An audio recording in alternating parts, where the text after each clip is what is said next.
Hello बच्चों, welcome to my channel Tanuja by studies. कैसे हो आप सब लोग और पढ़ाई कैसी चल रही है आपकी? एकदम ज़ोर शोर से हमें पढ़ाई रखनी है, कंटिन्यूटी में रखनी है, ठीक है ना बेटा? चलिए, हमने लास्ट टॉपिक में हमने पढ़ा था ग्लाइकोलिसिस के बारे में और तो थोड़ा डिटेल अच्छे से समझा था उसके बारे में।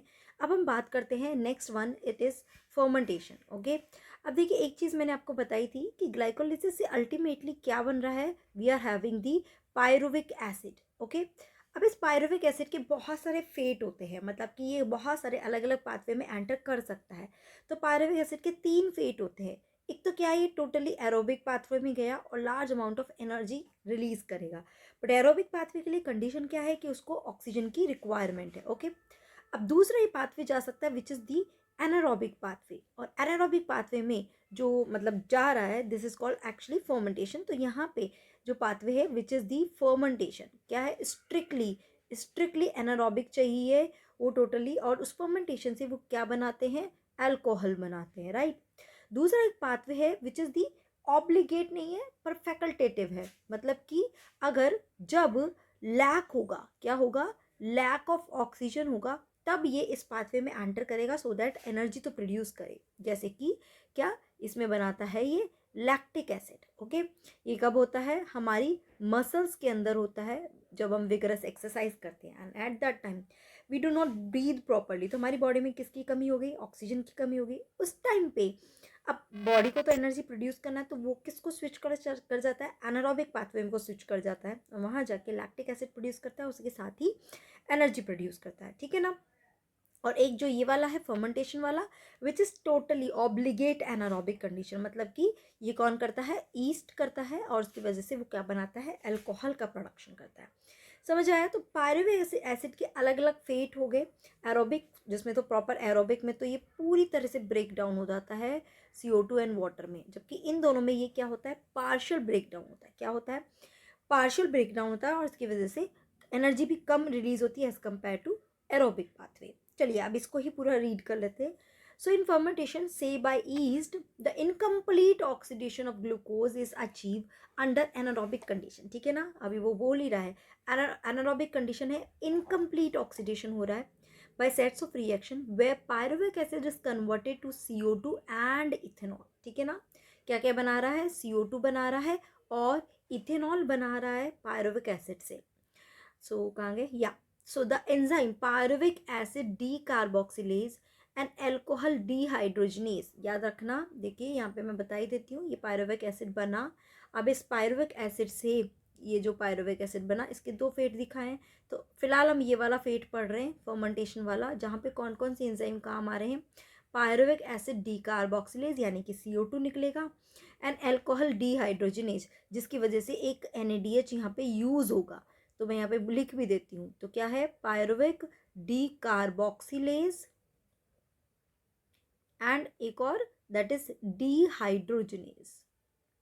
दो एंजाइम यहाँ पे काम करते हैं और क्या बनाते हैं, इथेनॉल एंड CO2, एंड इसी के साथ एक मॉलिक्यूल NADH का यूज हो जा रहा है, NAD में कन्वर्ट हो जा रहा है, ठीक है ना।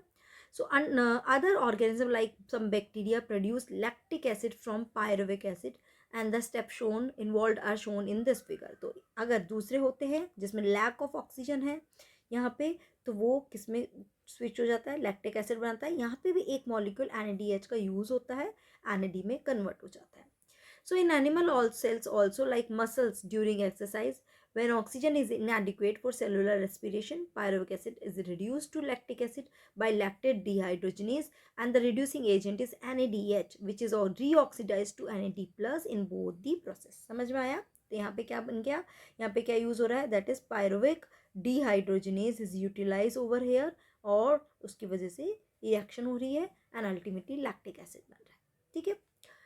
वो क्या बोल रहा है, in both lactic acid and alcohol fermentation not much energy is release, ज़्यादा एनर्जी रिलीज नहीं होती है, less than 7% of energy in glucose is release and not of all of it is trapped as high energy bond of ATP, ठीक है।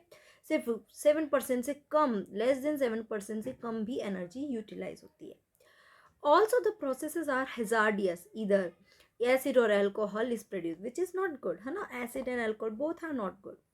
What is the net ATP that is synthesized Calculate how many ATP are synthesized and deduct the number of ATP utilized during glycolysis when one molecule of glucose is formed to alcohol or lactic acid. चलिए अब इसका calculate करते हैं. अब इसके लिए पहले आपको ग्लाइकोलिसिस का पूरा पता होना चाहिए.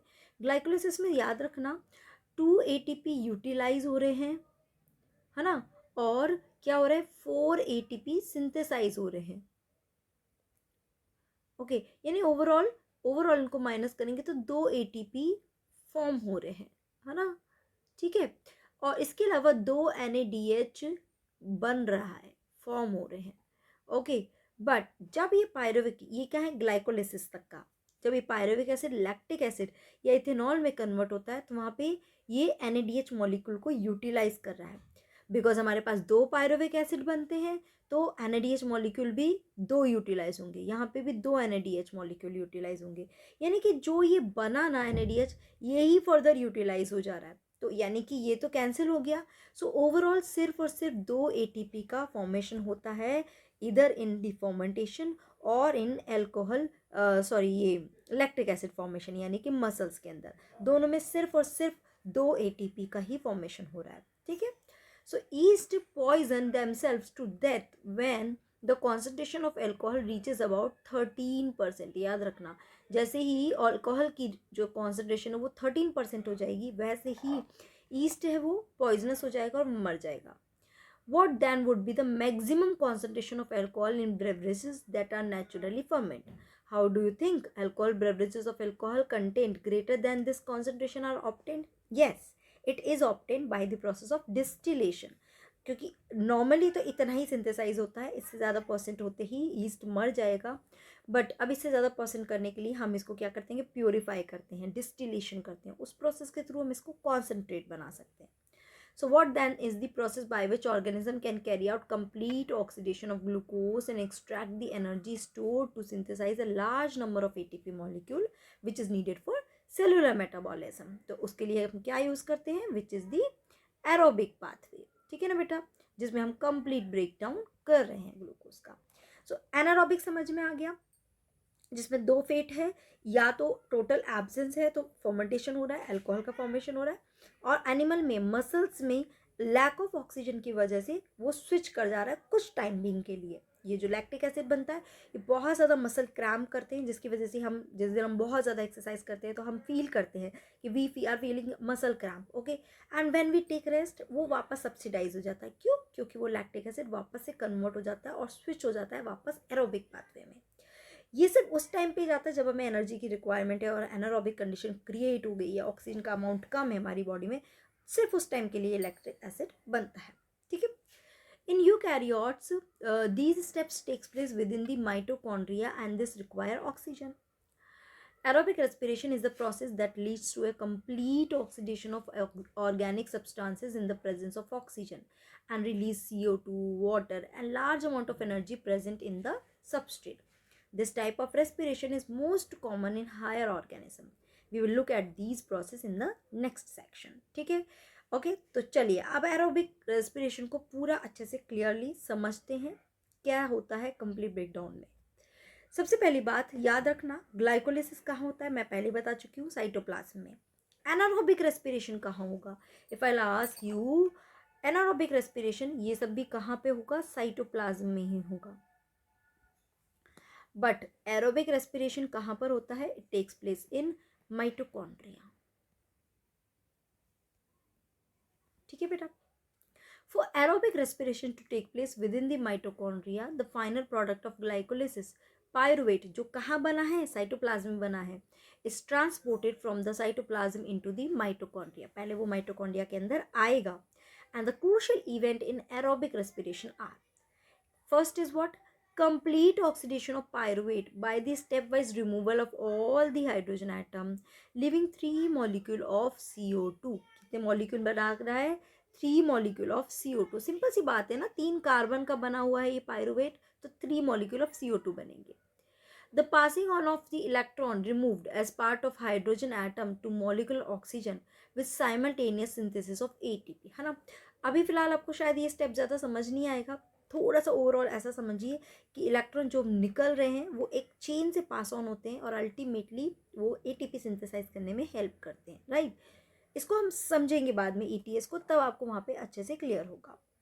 So what is interesting to note that the first process takes place in the matrix of mitochondria, while the second process is located on the inner membrane of mitochondria. Very important question यहाँ पे frame होता है. First reaction कहाँ हो रही है? Matrix में होती है, यू नो ना, ये माइटोकॉन्ड्रिया, ठीक है. ये पूरा क्या हुआ? This whole is matrix. तो पहली रिएक्शन यहाँ मैट्रिक्स और दूसरी रिएक्शन कहाँ होगी? इस पे होगी, है ना, यहाँ पे सेकेंड रिएक्शन. ठीक है बेटा, चलिए वापस से लेते हैं. सो pyruvate which is formed by the glycolytic catabolism of carbohydrate in the cytosol after it entered the mitochondrial matrix undergo oxidative decarboxylation by a complex set of reaction catalyzed by pyruvate dehydrogenase. याद रखिए क्या हो रहा है? Oxidative decarboxylation हो रहा है, यानी कि ऑक्सीजन की हेल्प से बार बार कार्बन CO2 की फॉर्म में निकलता जा रहा है, डीकार्बोक्सिलेशन हो रहा है. एंड पायरुवेट डिहाइड्रोजिनेज की हेल्प से ये कनेक्ट कर रहा है, एक्चुअल में किसको कनेक्ट कर रहा है? एरोबिक रेस्पिरेशन को कनेक्ट कर रहा है. समझ आ रही है? 2 मिनट और रुकिए, ये समझ में आएगा आपको. The reaction catalysed by pyruvate dehydrogenase requires the participation of several coenzyme including NAD and coenzyme A. तो क्या हो रहा है? देखिए, pyruvic acid, coenzyme A, NAD, magnesium and pyruvate dehydrogenase की हेल्प से इसकी प्रेजेंस में एसिटाइल कोएंजाइम A बनाते हैं, CO2 बनाते हैं, एक NADH का मॉलिक्यूल बनाते हैं. ये acetyl coenzyme A now enter into the actual में aerobic respiration, that is Krebs cycle. तो आप इसको बोल सकते हो ये वाली जो रिएक्शन है it is a link reaction. किसके बीच में? Between glycolysis and aerobic respiration, या आप बोल सकते हो क्रेब्स साइकिल. ठीक है बेटा. So during this process 2 molecule of NADH are produce. ये सब दो दो होंगे क्योंकि 2 पायरुविक एसिड है, सब जो भी होगा सब दो दो होगा. Are produce from the metabolism of 2 molecule of pyruvic acid produce from 1 glucose molecule during glycolysis. The acetyl coenzyme A then enters a cyclic pathway, tricarboxylic acid cycle, more commonly known as Krebs cycle, after the scientist Hans Krebs who first elucidated it. ठीक है ना, hence crab ने ये cycle दी थी, इसलिए इसको हम बोलते हैं क्रेब साइकिल. इसको दूसरा नाम भी बोलते हैं ट्राइकार्बोक्सिलिक एसिड साइकिल. जो इसमें जो फर्स्ट प्रोडक्ट बनता है उसमें 3 कार्बोक्सिलिक ग्रुप है. कार्बोक्सिलिक ग्रुप समझते हो ना, ये है, इसलिए इसको हम ट्राइकार्बोक्सिलिक एसिड साइकिल भी बोलते हैं. क्लियर है यहाँ तक? चले, तो इसने लिंक कर दिया इसको किसके साथ? ग्रेब साइकिल के साथ. किसने लिंक कर दिया? ये बीच की जो रिएक्शन जिसमें एसिटाइल कोएंजाइम A बन रहा है, अब ये एंटर करेगा किसमें? क्रेब साइकिल में. तो चलिए, ट्राई कार्बोक्सिलिक एसिड साइकिल, या हम इसको क्या बोलते हैं? Krebs cycle. चलिए, so the TCA cycle starts with the condensation of acetyl group with the oxaloacetic acid and water to yield the citric acid. The reaction is catalyzed by the enzyme citrate synthase. Okay, तो देखिए मैं यहाँ पे बता ही देती हूँ आपको. तो ऑक्जेलोएसिटिक एसिड OAA ये मर्ज हो रहा है एसिटाइल कोएंजाइम में. ये 4 कार्बन 2 कार्बन के साथ मर्ज होता है, 6 कार्बन बनाता है. और यहाँ पे जो एंजाइम यूज होता है which is what? Citrate synthase. ठीक है. उसके बाद एक और भी होता है सिस एकोनेटेज, यहाँ पे दे नहीं रखा है तो रहने दीजिए आप. एंड वो थोड़ा सा याद रखेंगे तो बेटर रहेगा. फिर है अल्फा कीटो ग्लूटारिक एसिड. अब देखिए एक यहाँ पे CO2 रिमूव हो जा रहा है. ठीक है, ठीक है. तो यहाँ पे अगर बात करते हैं ना, a molecule of CO2 is released. एक यहाँ पे CO2 का मॉलिक्यूल, सॉरी, कोएंजाइम A का मॉलिक्यूल रिलीज होगा. Citrate is then isomerise to isocitrate. हाँ, सिट्रेट इज आइसोसिट्रेट जो यहाँ पे नहीं बना हुआ है, जिसमें एंजाइम आता है सिस एकोनिटेज. मैं यहाँ पे लिख रही हूँ. Okay, now it is followed by 2 successive step of decarboxylation leading to formation of. अब मैं एक बार आपको साइकिल समझाती हूँ. सिट्रेट बनाता है आइसोसिट्रेट और ये आइसोसिट्रेट से बन रहा है, क्या बन रहा है? Alpha keto glutaric. कौन सा एंजाइम यूज हो रहा है वो मैं बता रही हूँ, आइसोसिट्रेट डिहाइड्रोजिनेज। देखिए डिहाइड्रोजिनेज है तो एक NADH मॉलिक्यूल बनेगा और यहाँ पे एक CO2 मॉलिक्यूल भी निकल जा रहा है। तो देखिए एक CO2 निकलने से अब ये कितना रह गया, 5 कार्बन का रह गया। क्या बनाया, alpha keto glutaric acid. Again यहाँ पे एंजाइम यूज होता है which is what, alpha keto dehydrogenase. Again एक CO2 मॉलिक्यूल निकला और एक NADH मॉलिक्यूल निकला, तो क्या बन गया, 4 कार्बन बन गया जिसको हम बोलते हैं सक्सिनिक एसिड। इस सक्सिनिक एसिड एक्चुअली यहाँ पे भी वो पूरा अच्छे से नहीं दे रखा है। यहाँ पे क्या होता है, अल्फा कीटो से बाद में अल्फा कीटो से एक और बनता है which is called the succinyl coenzyme. Okay, इसको ना हम एक नेक्स्ट पेज में अलग से समझते हैं तो आपको ये ज़्यादा बेटर रहेगा मुझे लगता है, क्योंकि इनकम्प्लीट दे रखा है और देना चाहिए इन्हें कंप्लीट पूरा, है ना। चलिए शुरू करते हैं, क्या बात कर रहे हैं, क्रेब्स साइकिल। मैं वापस शुरू कर रही हूँ, कहाँ से, पायरुविक एसिड 3 कार्बन का है, 2 मॉलिक्यूल है। पायरुविक एसिड कन्वर्ट हो गया किसमें, एसिटाइल कोएंजाइम में, जहाँ पे हमने एक कोएंजाइम दिया, है ना। अब इसमें से एक CO2 निकलेगा तो ये 3 कार्बन का है, ये 2 कार्बन का रह गया। यहाँ पे जो एंजाइम यूज होता है that is the pyruvate dehydrogenase. ठीक है, देखिए जो हमने यहाँ पे बात करी थी ये वाला, ओके बन गया। अब ये मर्ज होता है किसके साथ, ये मर्ज होता है ऑक्जेलो एसिटिक एसिड। कितने कार्बन का है, 4 कार्बन का कंपाउंड है ऑक्जेलो एसिटिक एसिड। और किस में कन्वर्ट हो जाता है, ये कन्वर्ट हो जाता है सिट्रेट में। सिट्रेट में कन्वर्ट होने के लिए जो एंजाइम यूज होता है which is called the citrate synthase. ठीक है, ये सिट्रेट कन्वर्ट होता है सिस आइसोसिट्रेट में। ठीक है, और एंजाइम यूज होता है that is the isocitrate sorry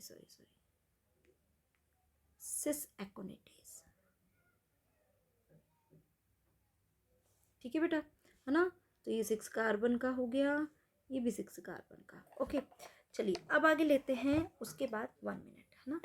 अब ये आइसोसिट्रेट कन्वर्ट हो जा रहा है किसमें, अल्फा कीटो ग्लूटारेट। ओके, कौन सा एंजाइम यूज हो रहा है, आइसोसिट्रेट डिहाइड्रोजिनेज। देखिए ध्यान से मेरे साथ पढ़ लेंगे तो अच्छे से हो जाएगा आपका। और एक CO2 का मॉलिक्यूल यहाँ से निकला। अब याद रखना यहाँ पे एक CO2 मॉलिक्यूल तो निकलता है और इसी के साथ ही एक और NADH का मॉलिक्यूल बनता है। ठीक है, डिहाइड्रोजिनेज बोल रहे हैं इसलिए। कितने कार्बन का बच गया, 5 कार्बन बच गया, है ना। अब इससे बनता है क्या, which is the succinyl coenzyme A. ठीक है, ओके तो यहाँ पे भी क्या बन गया, enzyme that is the alpha keto glutarate dehydrogenase. देखिए ग्लूटारिक एसिड या कुछ ग्लूटारेट दोनों एक ही चीज़ है ना, कंफ्यूज नहीं होना। एक CO2 मॉलिक्यूल निकल गया और एक को एंजाइम ए ऐड हुआ, एंड इसी के साथ ही अगेन एक NADH मॉलिक्यूल बना, NAD प्लस से। समझ आया यहाँ तक, कितना रह गया, 4 कार्बन रह गया। अब ये कन्वर्ट होता है किसमें, ये कन्वर्ट होता है सक्सिनिक एसिड। किसकी हेल्प से, एक GDP आता है एक फॉस्फेट मॉलिक्यूल के साथ और बनाता है GTP। देखो याद रखना, ATP and GTP are same actually. It is adenosine triphosphate, it is guanosine triphosphate, है ना। कोई प्रॉब्लम नहीं है। एंड इस वाले में जिसमें डायरेक्ट है ना ATP बनते हैं उनको हम बोलते हैं substrate level substrate level phosphorylation. ठीक है ना, चलते हैं आगे। अब आ जाते हैं यहाँ पे, अब क्या बनेगा ये सक्सिनाइक से फ्यूमरेट। ठीक है, तो यहाँ पे क्या एंजाइम यूज होगा, दैट इज दी फ्यूमरेट से सक्सिनेट डिहाइड्रोजिनेज।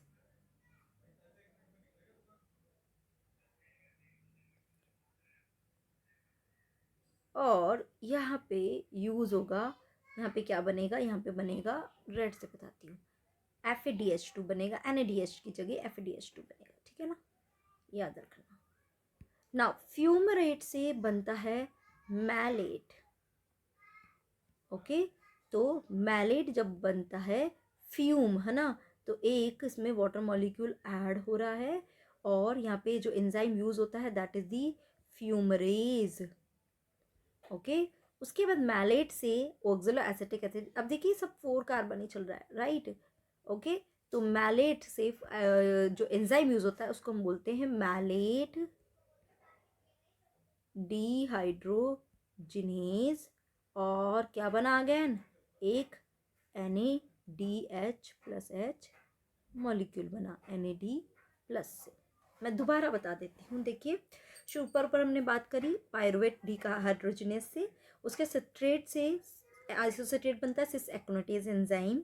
आइसोसिट्रेट से अल्फा कीटो, तो आइसोसिट्रेट डिहाइड्रोजिनेट, एक CO2 मॉलिक्यूल लिखा, एक NADH बना।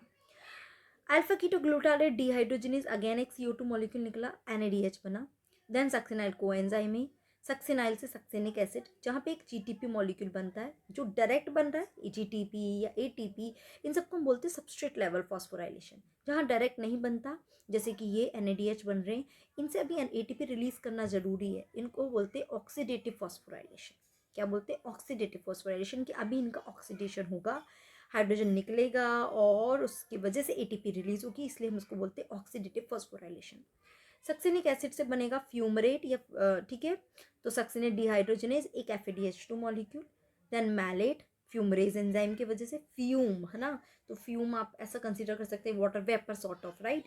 एंड मैलेट डिहाइड्रोजिनेज से एक NADH रिलीज हो रहा है। आया यहाँ पे कुछ समझ में आया। अब इसके सीक्वेंस कैसे लर्न करते हैं ना, वो मैं जनरली बच्चों को बताती हूँ। ठीक है, थोड़ा फनी है बट आपको बहुत इजी जाएगा लर्न करने में। ठीक है, तो ध्यान रखिए, 3 गर्ल है। ओके, 3 गर्ल है, तीनों का नाम क्या है, एक का नाम है सिट्रेट,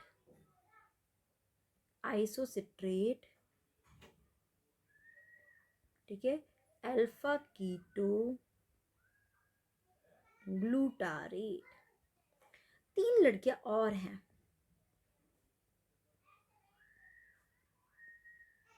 ठीक है, 3 लड़कियां और हैं, वो क्या है, दैट इज दी सक्सीना, फ्यूमा, और उसका नाम है मैं, है ना। एक पार्टी चल रही है, किसकी पार्टी चल रही है, पार्टी चल रही है किसकी, सक्सिनाइल को एंजाइम ए की। ठीक है, एक पार्टी चल रही है। अब देखिए ये जो मैं है ना, ये मैं बोल रही है, ये बोल रही है ओ ओ citrate, isocitrate, alpha keto glutarate, तीनों को नाम बुला रही है, जोर से गुस्से में बुला रही है, ओ citrate, isocitrate, alpha keto glutarate, glutarate, तुम तीनों की वजह से, मैं यहाँ पे लिख रही हूँ है ना, तुम तीनों की वजह से, की वजह से सक्सीना,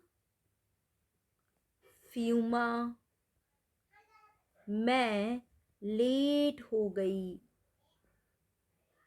है ना, मैं लेट हो गई। वापस से लेते हैं, वो बोल रही है तुम तीनों की वजह से, सॉरी सॉरी, तुम तीनों की वजह से सक्सिनाइल को एंजाइम ए की पार्टी में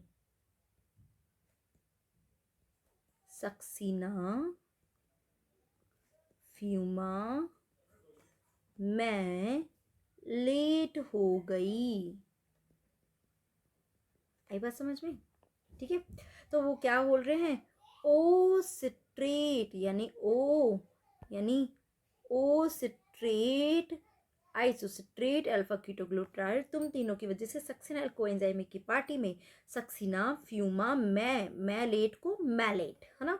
तो ले लेते हैं, देखिए, ओ सिट्रेट आइसोसिट्रेट अल्फा कीटोग्लूटाराइड, तुम तीनों की वजह से सक्सिनाइल कोएंजाइम की पार्टी में सक्सीना फ्यूमरेट मैलेट हो गई। याद हुआ? सीक्वेंस याद हुआ? आई होप सो आपको याद हुआ होगा। ये मेरा ऑफलाइन या ऑनलाइन सब बच्चों को मैं ये वाली सिखाती हूँ, एंड दे आर लाइक, उनको वाकई में लर्न हो जाता है। ठीक है, यहाँ तक तो समझ आया। अब इसका थोड़ा सा ना बैलेंस शीट हमें देखना पड़ेगा, वो याद रखना। तो देखिए कितने NADH मॉलिक्यूल यहाँ पे बन रहे हैं। ओके, मैं अगर ओवरऑल बात करूँ तो कितने बन रहे हैं, यहाँ पे एक, यहाँ पे भी बन रहा है, सॉरी मैंने लिखा नहीं है, NADH यहाँ पे भी बनता है ना, NAD प्लस से, राइट। सो एक यहाँ पे बन गया, फिर 2 3 और 4, 4 तो NADH बन रहे हैं। ओके, एक FADH2 बन रहा है और एक GTP बन रहा है। GTP लिख लो या इसको ATP लिख लो, एक ही बात है। एक NADH2 कितने मॉलिक्यूल देता है, 3 ATP देता है। तो टोटल कितनी ATP बनेंगे, 4 3 12 ATP बनेंगे। एक FADH2 2 ATP देता है। ये सब ऐसे क्यों 3 या 2 क्यों देते हैं, जब हम ETS पढ़ेंगे ना वहाँ आपको समझ में आ जाएगा। तो 2 ATP बन गए और एक यहाँ पे GTP मॉलिक्यूल यानी कि एक ATP, यानी कि टोटल कितने 15 ATP बने, है ना। बिकॉज ये क्या है, 2 पायरुविक एसिड है, तो ये जितनी भी साइकिल है वो भी क्या है, 2 टाइम रन हो रही है ना, डबल हो जाएगी। तो यानी कि मैं इसको डबल करूँ, यानी टोटल मुझे कितने 30 ATP मिले। ओके, उसके अलावा यहाँ पे ग्लाइकोलिसिस का भी तो ATP है, विच इज़ व्हाट 8 ATP। तो टोटल कितना बन गया, 38 ATP मॉलिक्यूल यहाँ पर बन गए। ठीक है ना, which is the energy being release over here. ठीक है, ओके, सो क्लियर है ये वाला। सो आई होप आपको ये पूरा समझ में आया होगा। चलिए अब इसको मैं आपको रीड करके बताती हूँ, सो दैट आपको पूरा क्लियर हो, है ना, because we are doing NCERT highlights, तो ये तो समझ में आना चाहिए, राइट। सो यही है, it is followed by 2 successive decarboxylation, 2 बार CO2 निकलता है, leading to formation of alpha ketoglutarate. तो इन्होंने डायरेक्ट ना अल्फा कीटोग्लूटारिक एसिड बना दिया, आइसोसिटेट बीच में से हटाया है, सो दैट कि हटा दिया है, right. And then succinyl coenzyme. तो ये आप याद रखिए, सक्सिनाइल कोएंजाइम तो आते आते 2 बार CO2 मॉलिक्यूल निकल गए। तो आई वुड प्रेफर, आप जो मैंने अभी आपको साइकिल बताई ना, आप उसको प्रेफर करेंगे तो आपको ये लाइन भी समझ में आए, क्योंकि इन्होंने तो सक्सिनाइल कोएंजाइम में कहीं शो ही नहीं किया है, तो आपके लिए प्रॉब्लम होगी। So, in the remaining step of citric acid cycle, succinyl coenzyme A is oxidized to OAA, allowing the cycle to continue. During the conversion of succinyl coenzyme A to succinic acid, a molecule of GTP is being synthesized over here, right? So here GTP is being synthesized, जिसको ही हम क्या बोलते हैं, substrate level phosphorylation.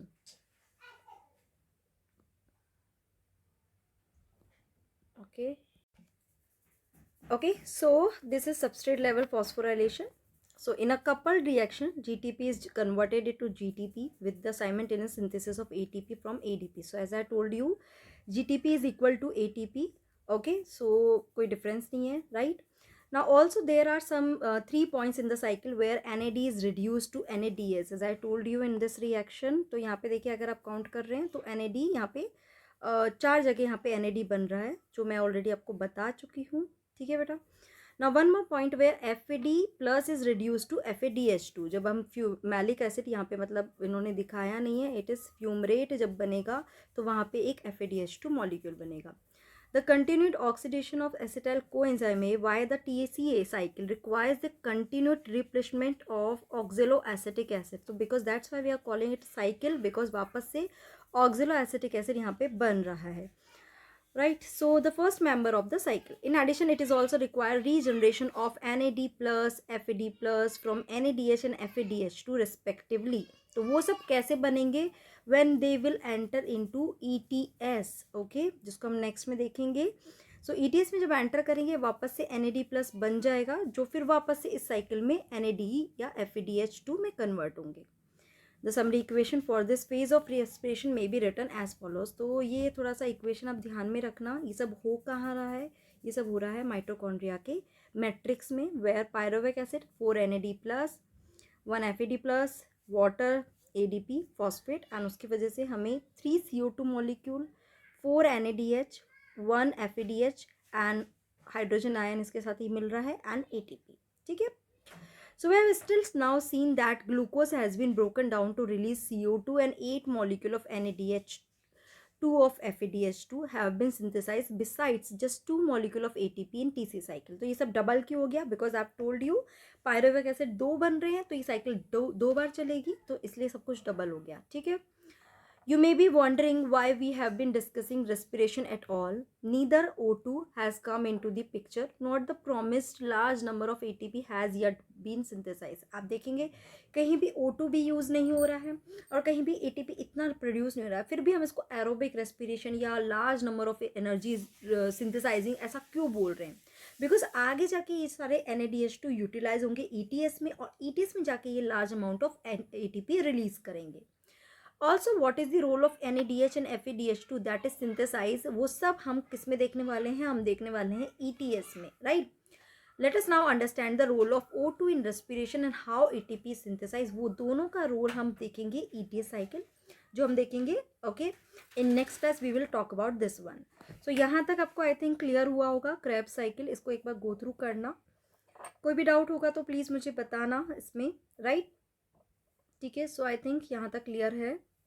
whole cycle, aerobic respiration as well as fate of pyruvate जिसमें fermentation and lactic acid everything is being synthesized over here. ठीक है बेटा, चलिए यहाँ तक का पढ़ के रखिए. if any doubt comes tell me in the comment box. चलिए, bye bye, take care.